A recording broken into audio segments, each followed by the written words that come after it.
Room Magazine is here in the kitchen with the Gannet chefs Ivan Stein and Peter McKenna to sample 3 of the dishes available when the restaurant opens in mid-August. Hand-dyed scallops, some of Scotland's finest. These here today come from Shetland. We got 3 different suppliers of scallops, all hand-dyed. One is from Stornoway, from Lewis, and the other is from Barra, and then these guys from Shetland. Stunning. It's the best produce Scotland's got to offer, I think. Definitely the best shellfish. And if you see that, you'll notice there's no silt in there. You got a beautiful, beautiful coral. And if there was loads of silt in there, they'd be dredged scallops. But these here, lovely, juicy, hand-dyed. We're discovering how difficult it is to get a consistent supply of these things. We went out to the Hebrides last year to meet the people, some of the people actually die for these things. And we just felt that a lot of people may be claiming that things were hand-dyed and maybe they weren't. And we'd get these direct from the fish market this morning, and as you can see, it's still jumping. You can see that it's still pumping there, so it's so fresh. So it's good to kind of go right to the source and find out directly where these things are coming from, because I suspect that a lot of people claim to be hand-dyed and perhaps they're not. For us, it was great to meet the people that actually do this as well. To put a face to the names. With a lot of scallops, you'll just cook them on one side and then you'll finish them with a bit of foam and butter, or you just finish them lightly on the other side. Because these are so fresh and so big and so plump, they need extra cooking. Saying that, we're still going to cook them so they're just warm inside. They're still going to be opaque.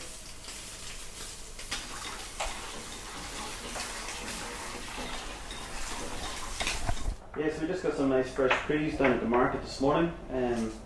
Down there we saw our fruit and veg guy supplied us with the wild mushrooms, broad beans, pea shoots, sea arrowroot, and goes together nicely for a nice summery dish.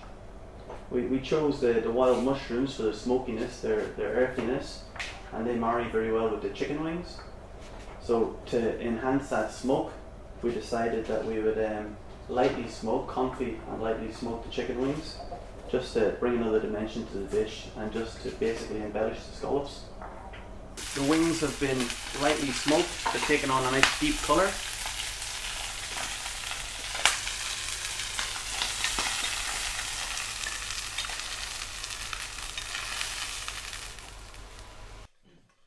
just stand around and watch, and I'll let Peter all that,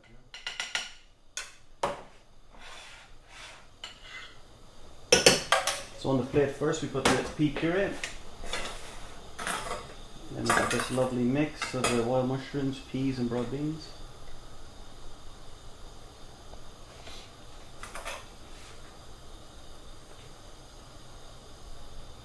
It's a fantastic colour off the chicken of the woods.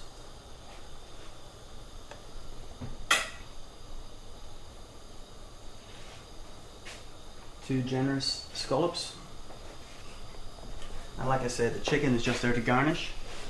We just put 2 pieces of the chicken wing. in the end it's really a scallop dish, not a chicken dish, so it's... To heighten the flavour, to bring it all together, got a little bit of chicken sauce made out of the chicken wings as well. Not too much of that, just a little bit.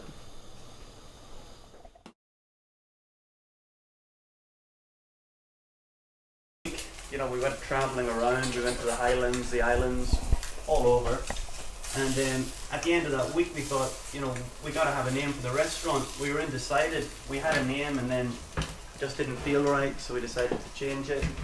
Pete from Stornoway was proposing lots of Gaelic names, and one of them was the Gaelic for the Gannet, which I think was Sula or Ansula. Ansula, yeah. But we felt maybe with Gaelic names, even though we're relatively a Scottish restaurant, it maybe was just too kind of, you know, tart and sort of Scottish in a way.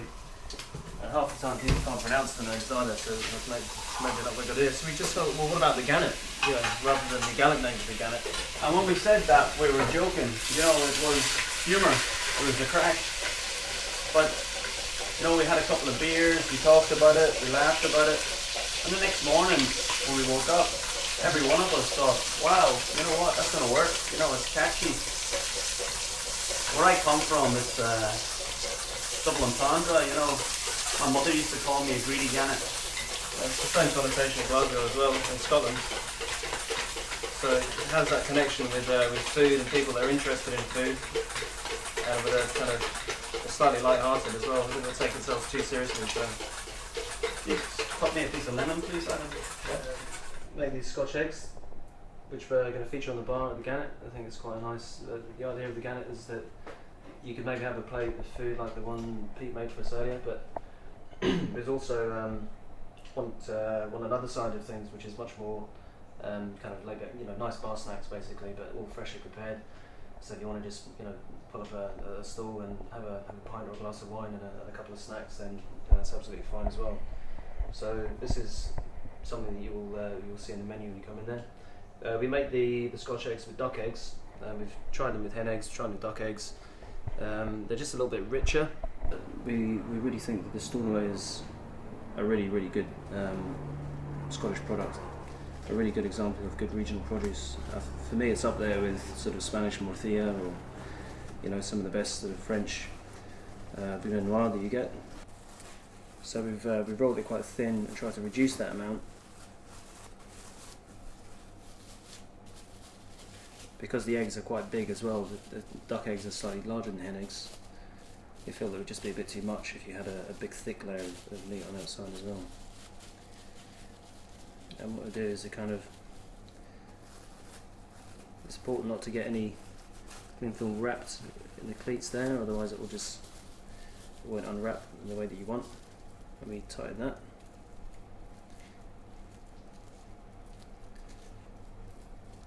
So you end up with this.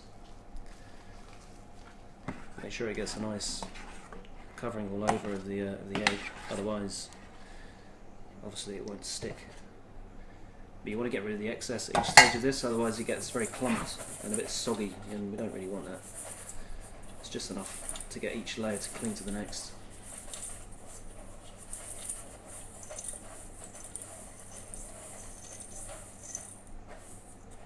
Just have a nice coating there in the breadcrumbs. Okay, and now we're just going to fry them. Get a nice bit of golden colour on them, and then we finish them in the oven for about 5 or 6 minutes.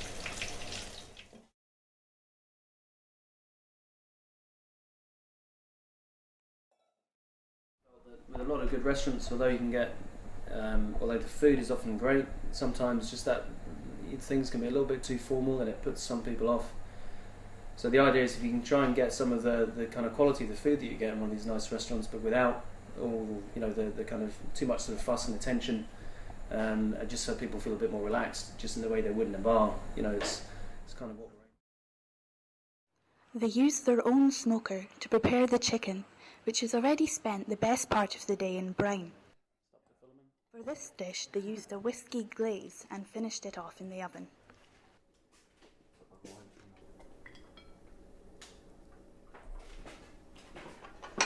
We're not trying to be fine dining, we're not trying to be Michael Caine's, we're just trying to do good food like you saw today, well sourced ingredients, done with a little bit of passion, a little bit of flair, and try to make people happy, make them come back, add a little something to the Glasgow dining scene, that's really good at the moment.